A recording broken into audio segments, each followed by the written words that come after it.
Welcome back to Real Clear Radio Hour, brought to you by the Competitive Enterprise Institute. I'm your host, Bill Frezza. Joining us for the second half of our show is Sarah Skwire, Senior Fellow at the Liberty Fund and Literary Editor of Fee.org. Sarah, welcome to the show. Oh, thanks so much. It's really good to be here this morning. Sarah, my producer has been urging me to interview more female guests, as I rarely pay attention to gender when I make guest suggestions. Catching up on your writing this morning, I see that I've been missing out on an important voice covering a wide range of subjects. I'm hoping I can get you to sound off on some of your favorite themes, but perhaps we can start by covering the state of feminism. When in history and where on the planet did women have it better than here in America today?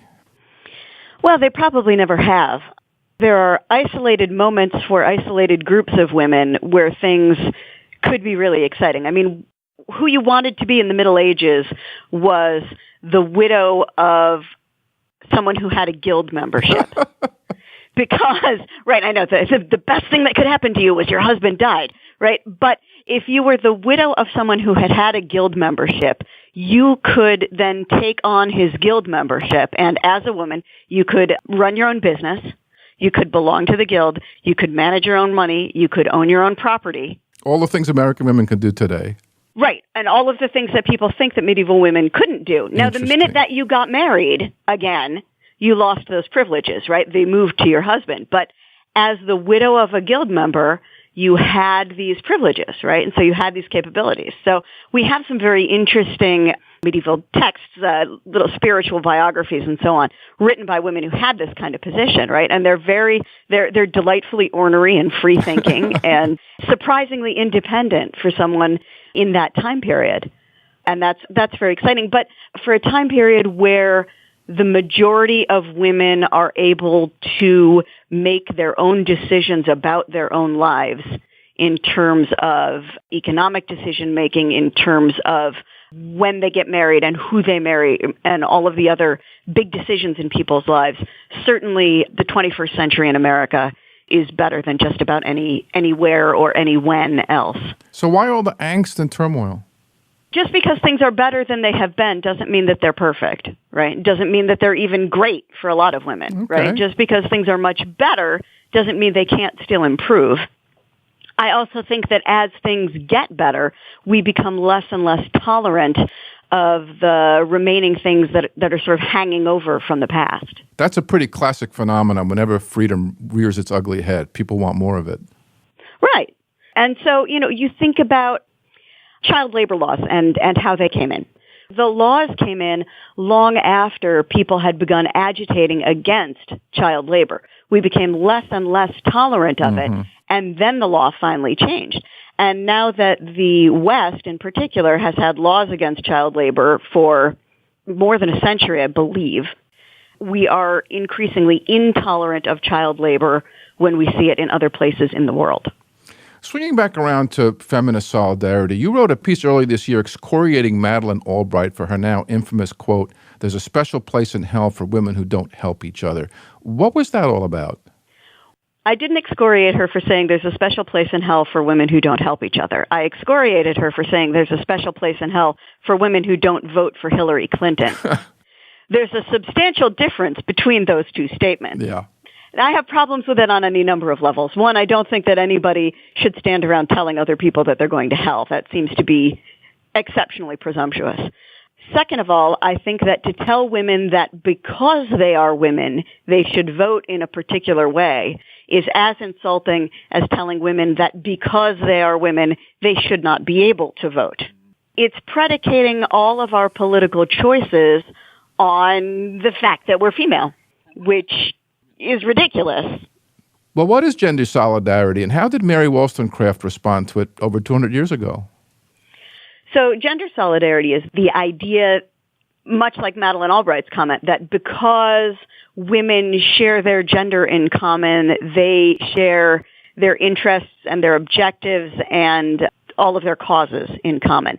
You can make some arguments in favor of that, right? There are certainly some concerns that affect women more than they affect men. Right? There are certain things that women have in general, historically and over time, been more interested in than men have been. So there's a certain amount of traction with that. But Wollstonecraft's argument in a vindication of the rights of women is that it is ridiculous to assume that all women are the same, in the same way that it is ridiculous to assume that all men are the same. The important thing is to treat people as individuals, not to boil them down to being merely and only their gender. Her argument is that what we do and who we are and what we think cannot be, should not be, ought not be determined by what's inside our petticoats or pants. So, Sarah, the labor movement has done a great job getting the educational system to glorify its past. When it comes to advancing the rights of women, how does that square with the facts? It doesn't square well with the facts, either for the rights of women or for the rights of minorities in general. The labor movement, particularly in its pushing for the minimum wage, which at the time was called a living wage, was explicitly and intentionally creating an economic barrier to competition. Their argument was that a man with a family ought to be paid enough so that he could support his family, so that his wife wouldn't have to work, so that his children wouldn't have to work. And that sounds pretty good on its face, right? You know, that sounds pretty nice. It would be great for a man to be able to work one job and support his family and take care of them. I think we all think that would be a great way for the world to work. But what this cashes out to mean is that if a man needs to be paid, I don't know, let's pick an example out of the thin air, $15 an hour to be able to support his family while he works one job. That means that any woman who's going to be hired for that same job also should be paid $15 an hour. When the labor movement was coming in, women's labor was undervalued. Women were thought to be less strong, less competent. They were frequently, in fact, less educated than the male workers. They frequently, in fact, had less work experience than the male workers, right? So they were less valuable labor. To tell employers that they had to pay those women $15 an hour was basically to tell women that they couldn't offer their labor on the market for what people were willing to pay. It was essentially to lock the doors of the factories and of the office buildings against women. The same was true for immigrant labor. You have the history of the Irish having trouble getting hired, the Italians when they move in, the Jews when they move in. I mean, every immigrant group that comes in is being kept out of the workforce by laws like this. Given outmoded views on things like that, you've taken some shots at the tax code for penalizing working women.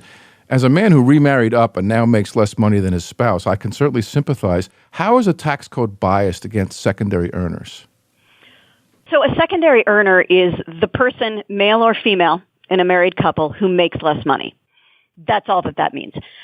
And what happens with the tax code is that the primary earner's salary, okay, so the person who makes more money in the marriage, their salary is kind of run through the tax code ringer. You know, you run to a certain level of salary through the 0% tax bracket and then through all the brackets that go up through it.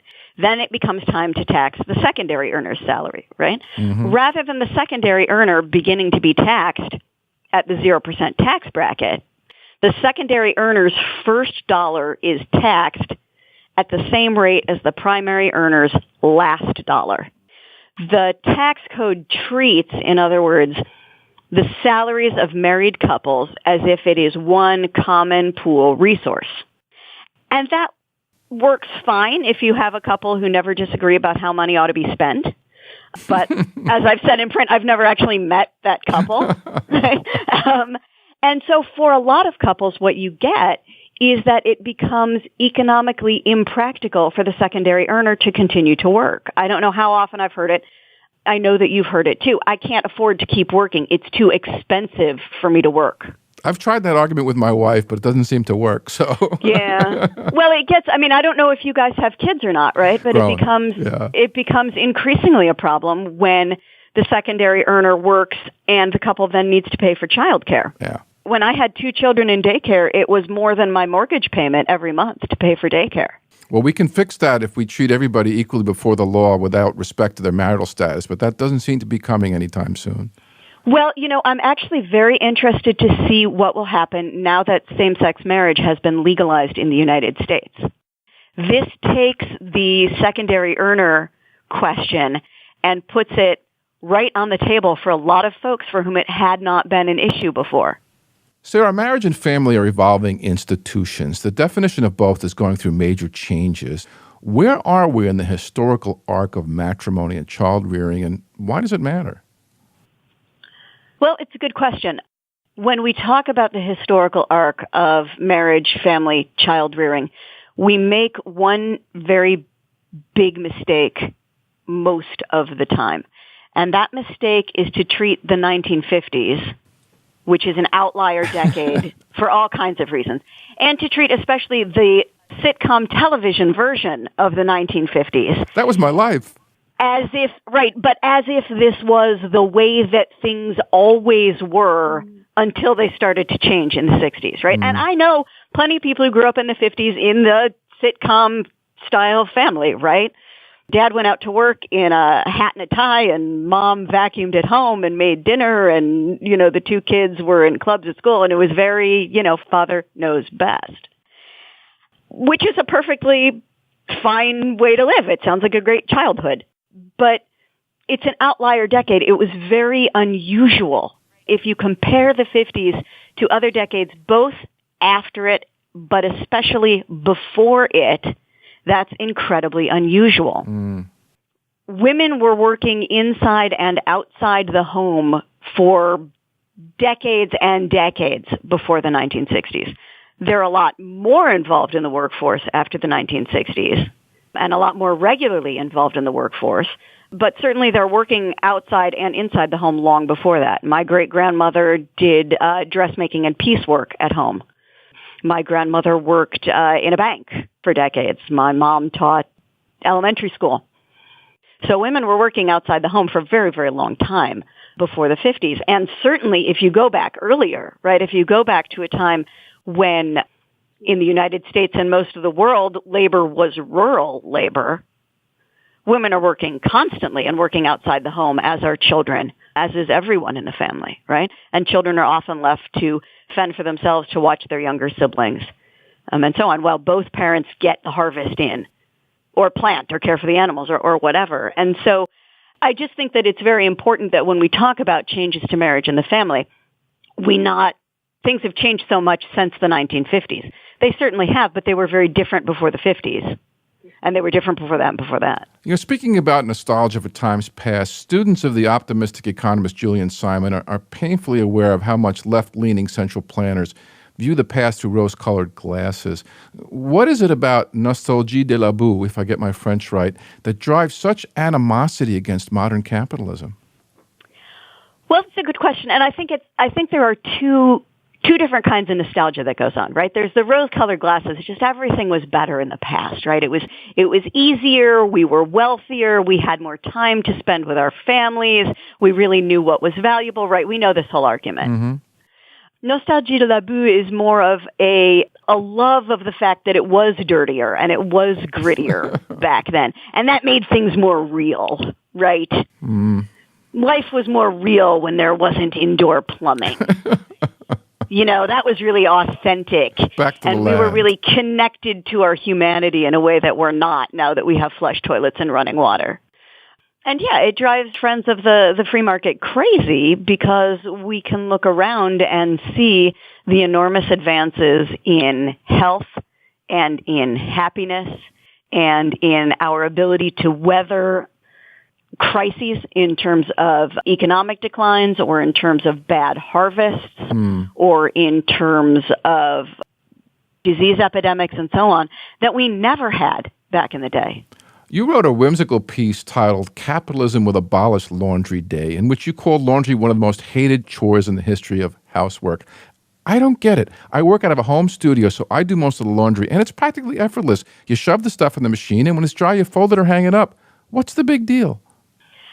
I think there are a couple of reasons that people dislike laundry so much. And I'm not, there's a study that shows that people complain about laundry more than most. So this is not just, I don't like it, but also I have data to back me up.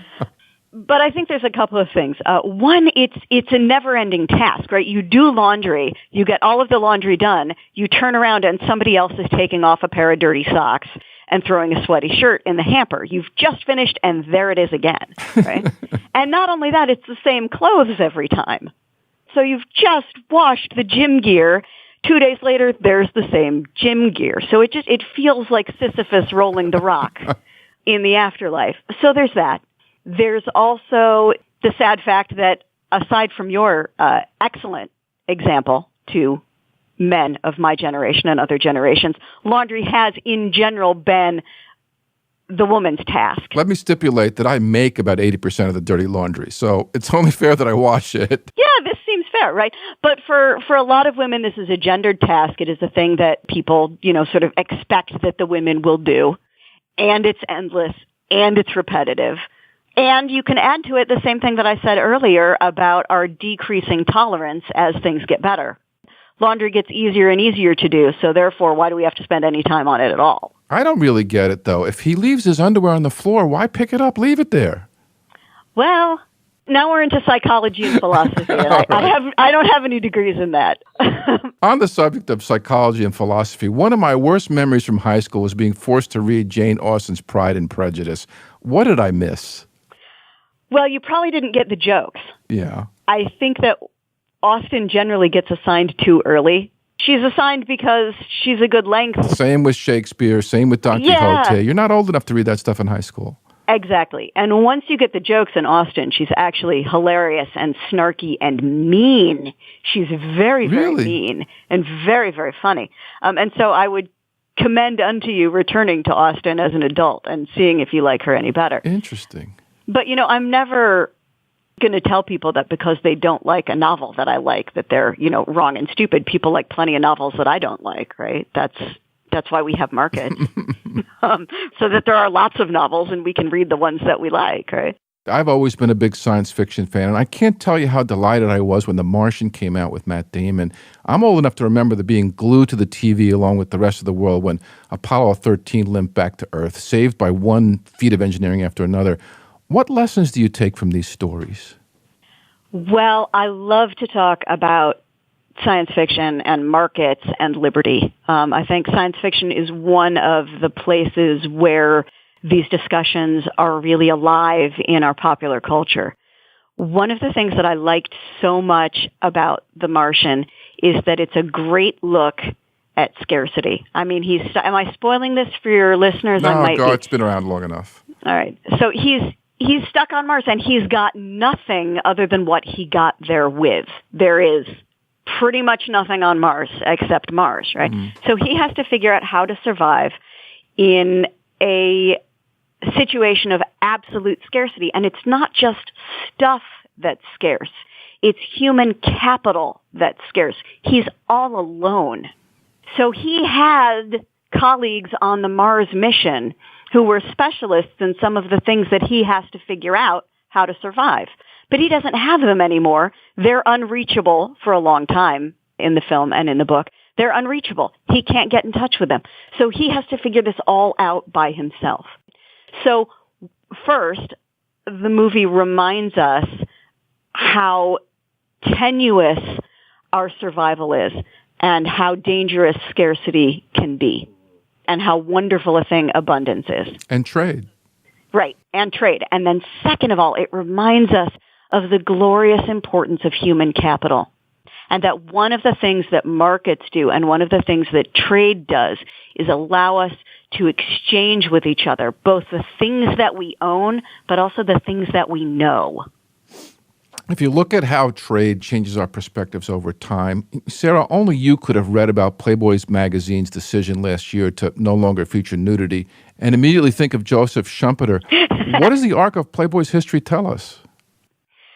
Playboy did something very smart. So what happened is that recently Playboy decided that they were no longer going to publish fully nude centerfolds. They were going more of a sort of vintage style cheesecake photo, okay, which I think is kind of an interesting choice. And I thought of Schumpeter because he is most famous for this idea of an economic concept called creative destruction, which is where, as the market changes, some things are destroyed and fall away, like the horse and carriage, and new things come in, the car. And so I saw Playboy making this change about their centerfolds and thought, well, this is fascinating to me because the easy availability of nudity all over the internet, whether you're looking for it or not, has made paying whatever it costs to buy an issue of Playboy untenable. Yeah, made it untenable and made it seem really silly. So they needed to think of something new to offer. Their niche in the market was being destroyed by the creativity of internet nudity. So they needed to come up with something that would offer an alternative, something different and more interesting. And so they went for this vintage cheesecake porn. It'll be interesting to see how that plays out and whether they survive. It will be. And also, Schumpeter is a great economist to use to talk about something like Playboy, because Schumpeter is famous for saying that his goals were to become the best economist, the best horseman, and the best lover that the world had ever seen. I never heard that quote. And someone asked him, well, how did it work out for you? And he said, well, I'm not a very good horseman. So, Sarah, it's been a lot of fun. I'd like to close with some thoughts from your piece, Gone Fishing. Why has civil discourse amongst people who hold opposing political views become nearly impossible? Well, I think that we're encouraged every day by the media and by people who are running for political office to believe that it is not possible for people to disagree and yet to be intelligent and yet to be of good faith. If someone disagrees with you, they must be stupid and they must be a loser and they must be instantly dismissible. And we hear it every day on the news and we hear it every day in reporting from the political conventions and reporting from the campaigns. And so we see this reinforced over and over and over again. And we see our universities and our grade schools protecting children, I think out of a desire to take care of children and to protect them and to keep them safe. They're protecting them so much that the kids don't learn how to debate and to discourse and how to tangle with an idea that is foreign to them and how to argue against someone who is wrong. They've been disarmed. They've been disarmed because they haven't been exposed to disagreement. They've been taught to diffuse a disagreement. They've been taught to step away from a disagreement, but they haven't been taught to uphold an opinion respectfully, to tangle with an opposing argument with intellect and respect and patience, right? And so we're losing that as a culture, and that's a real problem. Sarah, I hope we can turn the tide with your spirited but very good-natured writing. Thanks so much for coming on the show. Thanks. It's been a real pleasure. That was Sarah Skwire, Senior Fellow at the Liberty Fund, here on Real Clear Radio Hour, brought to you by the Competitive Enterprise Institute. I'm your host, Bill Frezza. And while you're at it, take a look at realclearfuture.com for daily updates on the next big wave of technologies. We'd like to thank our sponsor, Old Boston Restorations, for their support. Old Boston is a boutique property management company in Boston's South End. Visit them online at oldbostonrestorations.com. That wraps up our show for this week. Please join us next week, same time, same station. See you then.